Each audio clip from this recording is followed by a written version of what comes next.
monogenes itu kan anak.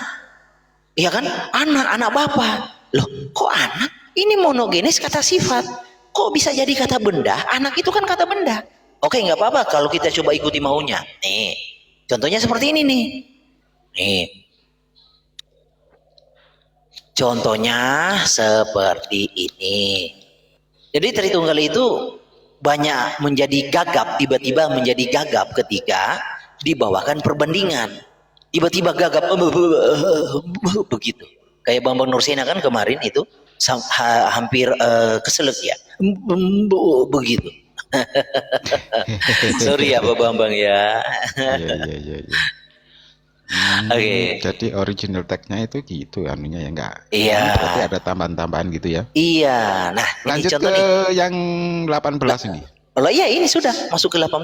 Nah, ya sekarang masuk itu kan 18. Sekarang masuk ke 18. 18. Oke. Nah, contohnya di sini. Di Yohanes 1:18 ada monogenes theos, ada monogenes huios. Nah, orang Tritunggal kan berbicara kalau monogenes monogeneos patros itu anak tunggal Bapa. Oke, monogeneos patros anak tunggal Bapa. Monogenes theos anak tunggal Allah. Nah, sekarang kalau monogenes huios apa? Anak tunggal anak. Oh tidak begitu, itu anak tunggal melikil. Nah kan standar ganda lagi kan. Jadi kalau monogenes theos mereka bisa terjemahkan anak tunggal theos. Mengapa monogenes huios tidak bisa mereka terjemahkan anak tunggal anak? Kenapa? Kenapa pura-pura pingsan? Kenapa? Karena ilmunya adalah ilmu cocokologi. Tidak sesuai aturan bahasa, tidak sesuai aturan linguistik gramatikal. Itu kalau bahasa aslinya gimana sih yang ayat 18 ini? Nah, kalau saya melihat dari struktur bentuk katanya secara konteks keseluruhan, yang benar ini huios, bukan theos. Kalau menurut struktur bahasa dari Yohanes 1, karena di sini di ayat 18 adalah bentuk penyataan dari theos yang tak terlihat itu, yang tidak terlihat itu. Jadi anak itulah penyataan dari theos itu. Theos itu adalah anak itu maksudnya. Nah, tapi Elai memilih mengambil kata theos supaya bisa anak tunggal theos. Karena kalau Elai mengambil ini monogenes huios, nanti kan jadinya anak tunggal anak toh. Huios kan artinya anak. Iya. Nah, Elai tidak mengambil kata ini. Mereka takut karena ketika mengambil naskah ini terjemahannya menjadi anak tunggal anak, bukan anak tunggal Allah.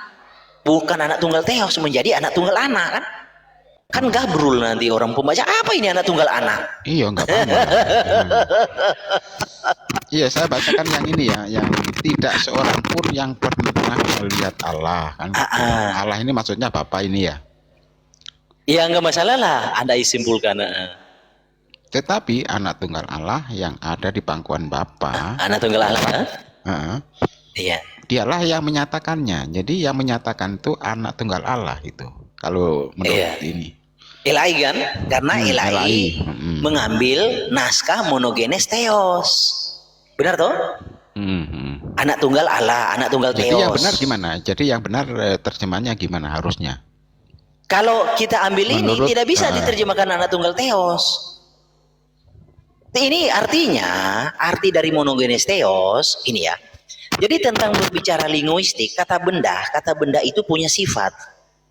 Kata sifat itu pasti punya kata benda. Contoh nih, Tertullianus cantik. Jadi cantik itu adalah sifat dari Tertullianus, benar? Ya kan? Tidak bisa Tertullianus bersama cantik. Enggak Bang, maksud saya gini. Coba diterjemahkan sesuai dengan bahasa aslinya. Oke. Bukan saya hanya. Tadi saya baca sesuai dengan gini. Sekarang dari bahasa aslinya. Ya, harusnya gimana? Yang benarnya gimana? Iya. Oke, ini. Saya kasih penjabaran dulu dari konsekuensinya ya. Kata sifat, kata benda supaya bro juga ngerti. Kata sifat itu pasti punya kata benda. Oke. Tapi tidak semua di dalam satu konteks kata benda itu harus wajib punya kata sifat. Tidak selalu. Tetapi jika ada kata sifat di dalam suatu ayat, pasti punya kata benda. Itu logikanya. Dan tidak selalu di dalam satu hal, di dalam satu perkara, kata benda itu wajib harus punya kata sifat, itu tidak selalu. Tapi kalau sudah ada kata sifat, berarti punya kata benda. Nah contohnya, Tertullianus cantik. Jadi cantik itu adalah sifat dari kata benda.